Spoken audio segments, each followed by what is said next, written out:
ESPN.com asked a panel of 200 people who have vast NBA experience, knowledge, and perspective which teams will experience the most turmoil this season. And the results are in. The top 5 are numero uno, the Kings, number 2, the Knicks, number 3, the Lakers, the Mavericks, and the Clippers. Stephen A., which team do you think will have the most turmoil this season?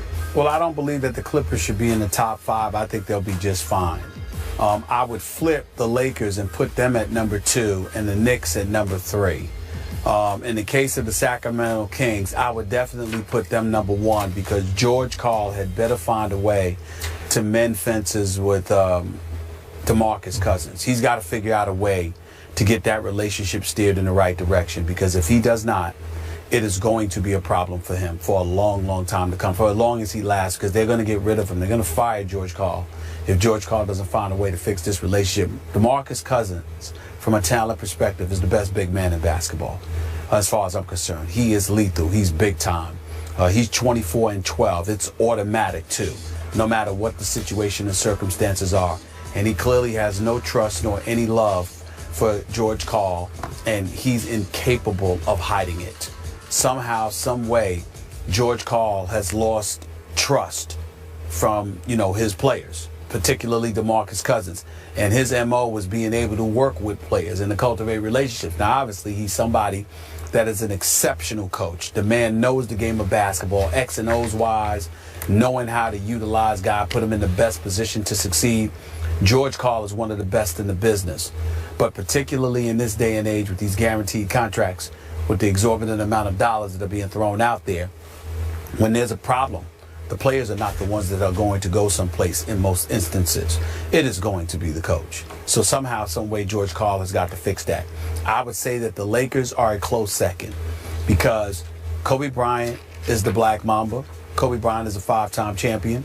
Kobe Bryant, in all possibility, this could potentially be his swan song. Even though I'm hearing stuff about him in New York, I'll believe it when I see it. But in the end, what it comes down to is this, Skip Bayless. Kobe Bryant's going to be back. He's going to want to go out with a bang. He's going to be looking to shoot the ball. He's going to look for guys to step up and produce. And the personalities that they now have on this team, the Louis Williams, the Roy Hibberts, the Brandon Basses of the world, these are not punks.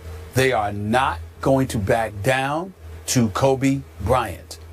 And as a result, even though I don't anticipate that there would be problems, there very well could be, because those guys are not going to take any stuff from anybody, including a 5-time champion who's the face of the franchise. They don't care.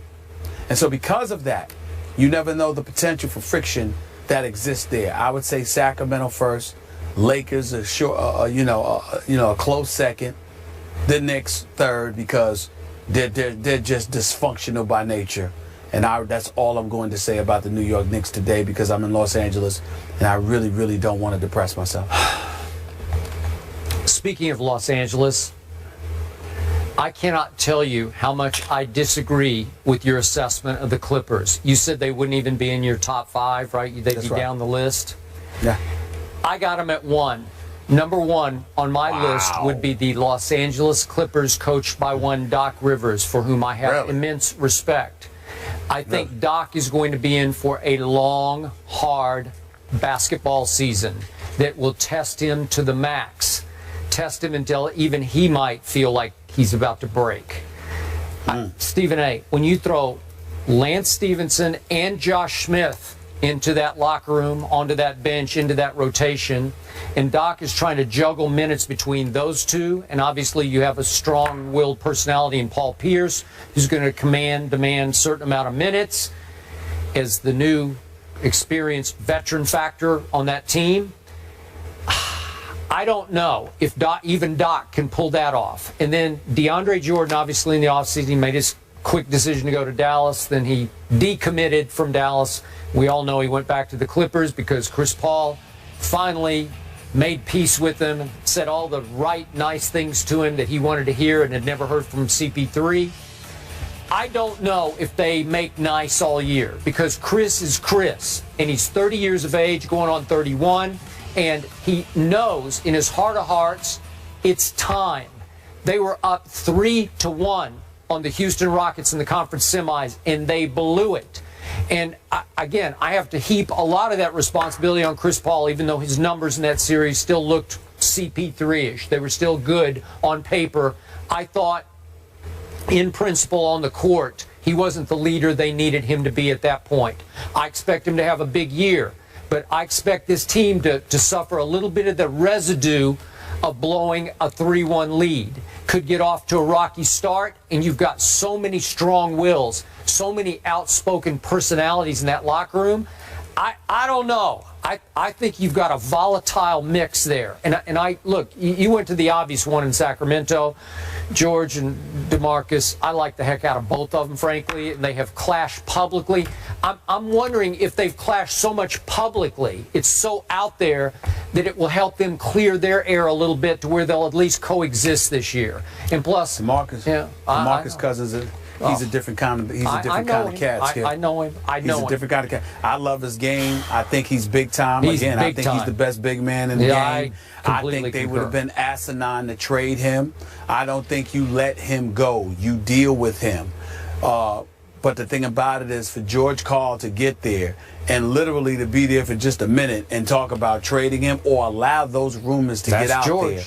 That you can't do that. You got to know that this is a different animal you're dealing with here. You can't do that to DeMarcus Cousins. You can't do that. Well, and so because of it, I just consider it to be volatile. I know you sit there and say the Clippers, and yeah, the potential is there, but I just have so much faith in Doc Rivers as a leader, and I think the whole fiasco involving DeAndre Jordan helps them immensely, because a lot of the stuff that was being internalized got out.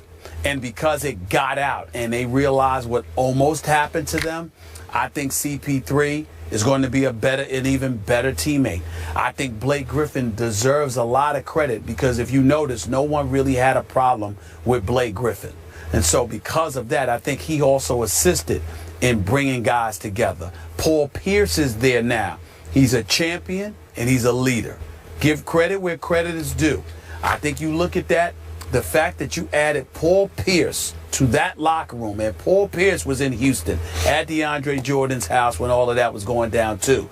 The fact that all of that happened, I think the combination of Doc Rivers, Chris Paul, and Paul Pierce as your leaders with Blake Griffin. I'm going to give Blake Griffin some love here because he's a big-time player.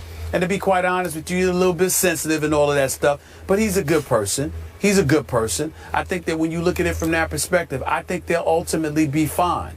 In Sacramento, that's a different animal. And in Los Angeles, with Kobe's last season approaching, it could get very, very interesting. It really could. I didn't anticipate those two teams. Very interesting. I'm on record, and I'm not backing off that. Okay, we got you. Lack of faith in Doc Rivers, Skip. More First Take after the break. Keep it here.